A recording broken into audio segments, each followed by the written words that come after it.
Hi, today I'm making some Asian vegetables. I'm making these to go into a sushi bowl that I'm making tonight, but they'd also be great in a wrap, in making a nori roll, over some quinoa with a delicious sauce.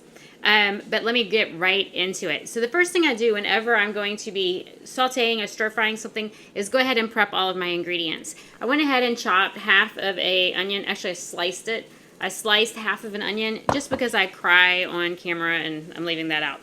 But I have some zucchini here. I'm going to chop it. And then I have some asparagus here. And for those of you who are not as familiar with buying fresh asparagus, when you buy it, you want it to look fresh on the bottom, not have the dry split ends. And the best thing to do is just bend it and it will break. The tough part will come off, you can discard it, and you're left with the nice tender pieces of asparagus. So all I'm going to do is break those off so that I just have the fresh asparagus.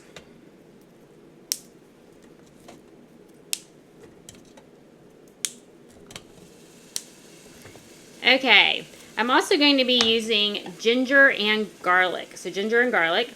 Now this is a fresh ginger. It is organic, so I don't mind if it does have the peel. You could always peel it with a potato peeler. You could use a knife and just cut the peel off. I'll be grating that in a minute. I have garlic, which is wonderful, very medicinal, wonderful for hormone balancing, for protecting against oxidative damage, for preventing cancer. Very antimicrobial. It is also called Russian penicillin because during the war, when they ran out of penicillin, they used it for wounds to prevent infection. So I'm going to be using, these are 2 huge garlic cloves. So maybe 4 small or 2 really big. I'm just going to crush them. I put my hand on the dull side of the knife and press down to crack it and get that papery skin off. If you have a larger clove, it may have a tough end right here. So I'm just going to very thinly slice off that tough piece because we don't want that in our teeth. And then I'm going to do the same thing with the other clove.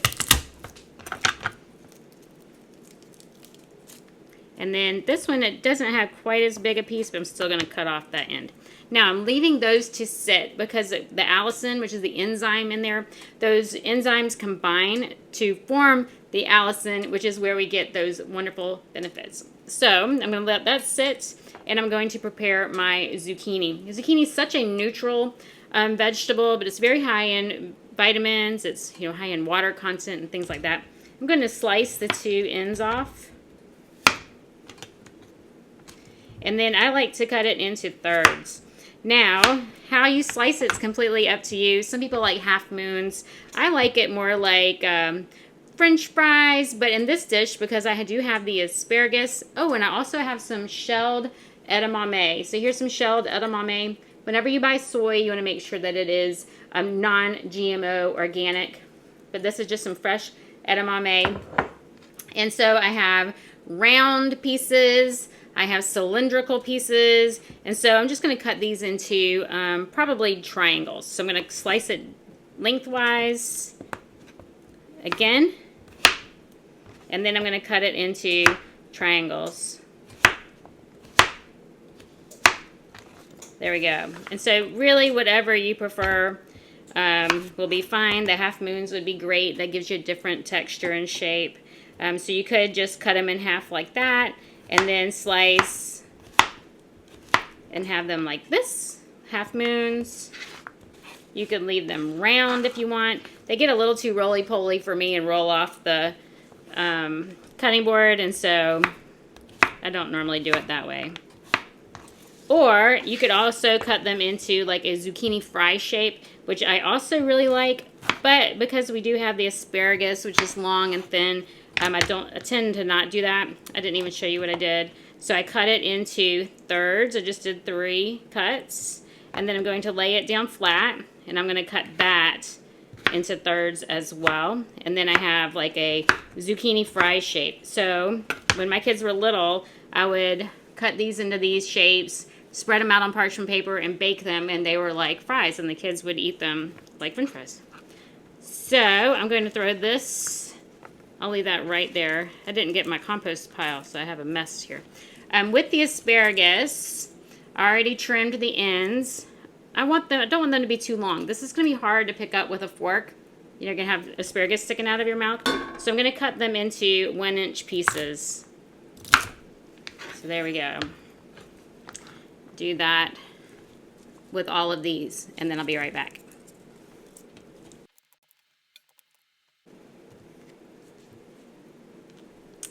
Okay, so my vegetables are ready. I have my edamame, I have my asparagus, and my zucchini. They're prepped and ready. My onion is sliced. I'm going to mince my garlic. So I have my crushed cloves, and now I'm just going to run my knife to thinly slice them. And then I'm going to go back and forth with my knife till it's minced small enough. I hold down the tip.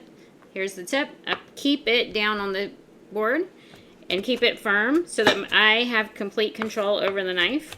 And I just go back and forth until it is nice and minced. So people will ask me if they can just buy the bottled minced garlic in the stores, and you can do that. But if you want the medicinal properties, you don't know how long that's been sitting there. It's been heated and pasteurized. The temperatures change, and so it's just not the same as a fresh garlic.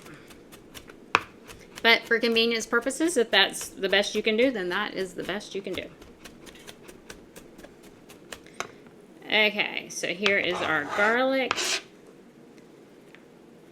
and our ginger. So I'm going to use this grater, and I want a couple of tablespoons.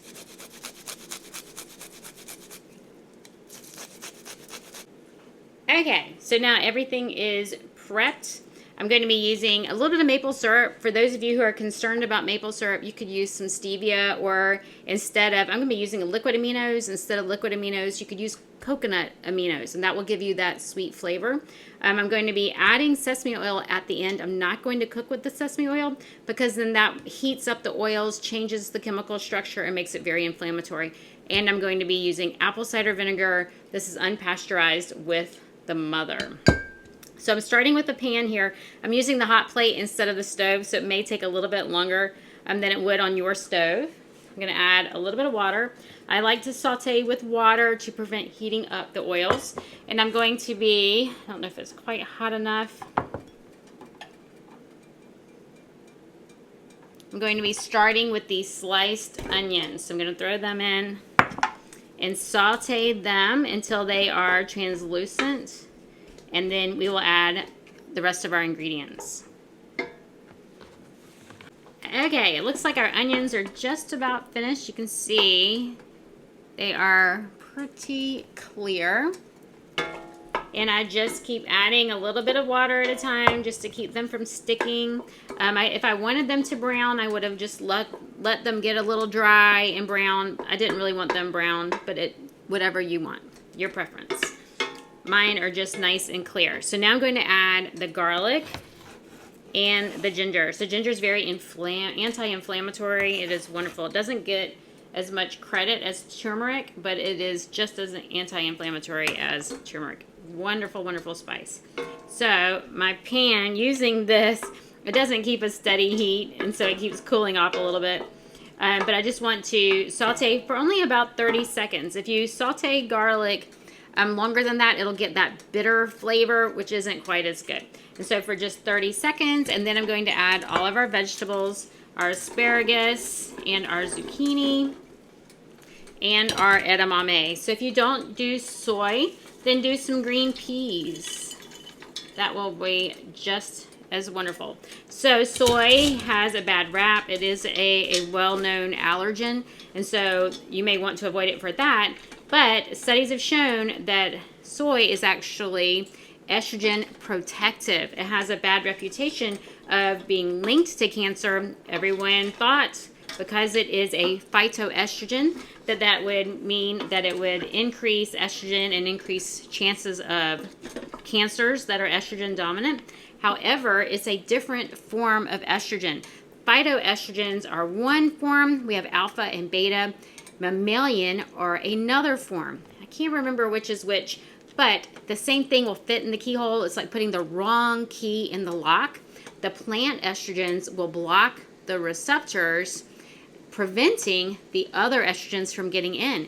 So then you don't get too much estrogen into the cells. So they've now proven, there's several studies out there. Just Google Dr. Christy Funk. She does a great explanation of that. It's very estrogen protective. So it's very important to have soy if you can tolerate it, if it's not an allergen for you, if it is a safe food for you.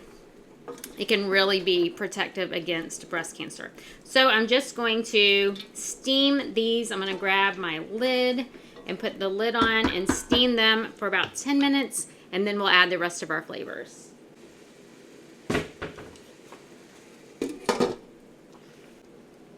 Okay, so it's been a little over 10 minutes. And once again, I am using the hot plate, which isn't quite as consistent. But you can see our vegetables are a bright green color. They look like they are cooked through. So what I'm going to do is I'm going to be adding about a 1/4 cup of liquid aminos. And I'm going to be adding a tablespoon of maple syrup. So once again, if you are concerned about the maple syrup, I know several of you are, then just use coconut aminos. I don't know why I didn't pick that, except that you can see my jar is almost empty. So that could be your replacement instead of the maple syrup. So I'm going to stir that in. And then I'm going to add a couple of tablespoons of apple cider vinegar. I can see a chunk of ginger I missed when I was putting it in there. So that's just a couple of tablespoons of apple cider vinegar. It just kind of brings the flavors all together. Gives it a little bit of tanginess. That beautiful, beautiful color. All right, let me get a bowl to put it all into. I'll be right back. All right, so I have this beautiful serving bowl. I'm going to, this pan is so big. It's going to take me a minute to fill up my bowl.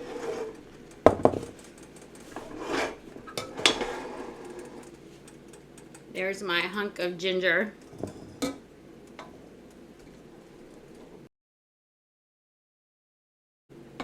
Okay, the pan is a little bit too big for me to pick up, I think. There we go. I had to get some of it out first. This pan is huge.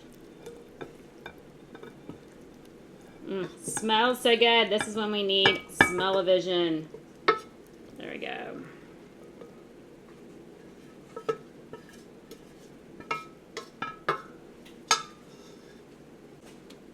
Okay, so our beautiful bowl of vegetables. I'm going to add a little bit of red pepper flakes on top, just because I like a little bit of heat.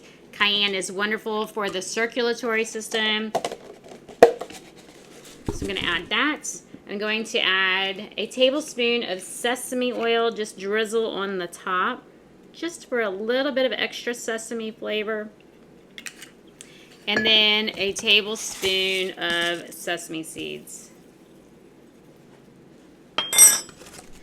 There we go. It is so beautiful. It smells so good. Look at this beautiful bowl. I will take a picture so you can see it at the end.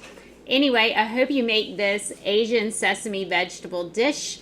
We're going to be putting it on sushi bowls, which is fabulous. But I hope you make this. Let me know if you change any of the ingredients, use a different vegetable, do something different, and how you eat it. What do you eat it with? I love, love, love to hear from you. So please comment below, like, and share this video. Make sure you subscribe to my channel. Enjoy!